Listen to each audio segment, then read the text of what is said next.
focused on Washington, not playoff chase. CARSON, California, App. Philip Rivers and the Los Angeles Chargers spent the past 2 months scrapping and clawing for the chance to play meaningful games in December. Now that they've made it, the Bolts don't want to waste that hard work against an opponent that has been slipping out of contention for the same 2 months. After winning 3 straight and 6 of 8 overall, the first-place Chargers, 6-6, host the Washington Redskins, 5-7, on Sunday with a chance to solidify their postseason intentions. A loss would almost certainly put the Bolts in trouble again, but Rivers and his veteran Los Angeles teammates are motivated by their recent late-season experiences in San Diego. "We haven't had a very meaningful December game the last 2 years, and now here we are," Rivers said. "I think it's good to acknowledge that and talk about that, because it is different. It's exciting. And it's what you spend all off-season for, is to get into December and have a chance." Just 3 years ago, the Chargers hit December at 8-4.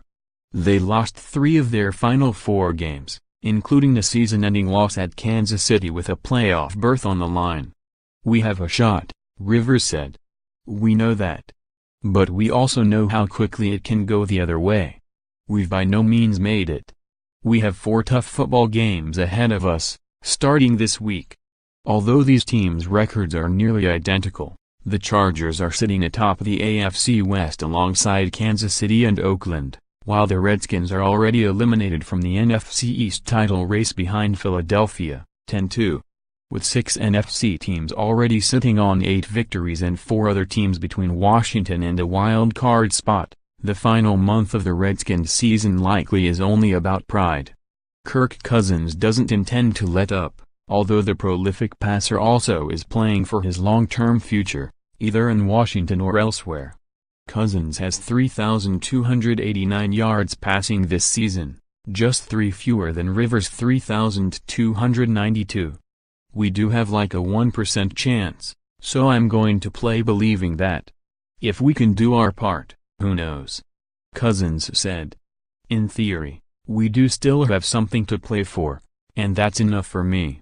Here are more things to watch in the franchise's 11th meeting. Kirk beware, Cousins' greatest challenge could be staying upright under the pressure of Joey Bosa and Melvin Ingram, the Chargers' dynamic pass-rushing duo.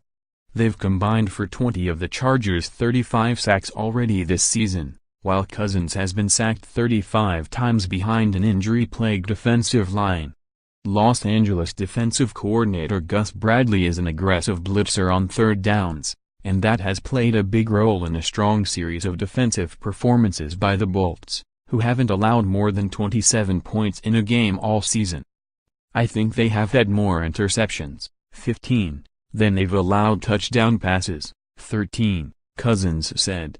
"I've got to believe that a lot of the credit does go to the pass rush and then works back from there." Keenan's cousin, Chargers receiver Keenan Allen will attempt to become the first player in NFL history to make at least 10 catches for at least 100 yards and 1 touchdown in 4 consecutive games. But LA star playmaker also will be thinking about his cousin, Redskins receiver Morris Harris, who made a spectacular one-handed touchdown catch against Minnesota last month in his season debut. Harris isn't likely to have a big impact Sunday after sustaining a concussion last week, but Allen will be looking for him. "We have been doing it our whole life, so we always knew we could play at a high level," Allen said. "I just think he needs the chance, and I think he showed it against the Vikings when he did get the chance." Reed unlikely, Washington's most important offensive playmaker, tight end Jordan Reed, is expected to miss his 6th consecutive game with a strained right hamstring. Reed only has 27 catches for 211 yards and 2 touchdowns during the lost season that coach Jay Gruden called incomplete. "Jordan is a big-time player for us, and when he's not out there, it has an effect on what we do," Gruden said. "Anytime you lose a player of that magnitude, as gifted as he is talent-wise, it's going to have a little bit of an effect." Quick turnaround. Although the temptation could be strong this week, the Chargers insist they won't be looking ahead to their trip to Kansas City next Saturday for a key game in the AFC West race. "Washington is a playoff-caliber team," Rivers said. Let's find a way, and then we know how exciting next Saturday will be. Linebackers in limbo. The Redskins are already without inside linebackers Mason Foster and Will Compton, and Zach Brown and Marshall Spate have dealt with injuries. Brown said Washington has got probably a whole team on injured reserve right now but doesn't want it to be an excuse. I've never had all that guys get hurt on the inside like that, Brown said. You've got to know your job. You've got to know what you're supposed to do. App Sports writer Stephen Wino in Washington contributed to this report. For more NFL coverage, www.pro32.app.org and www.twitter.com/app_NFL.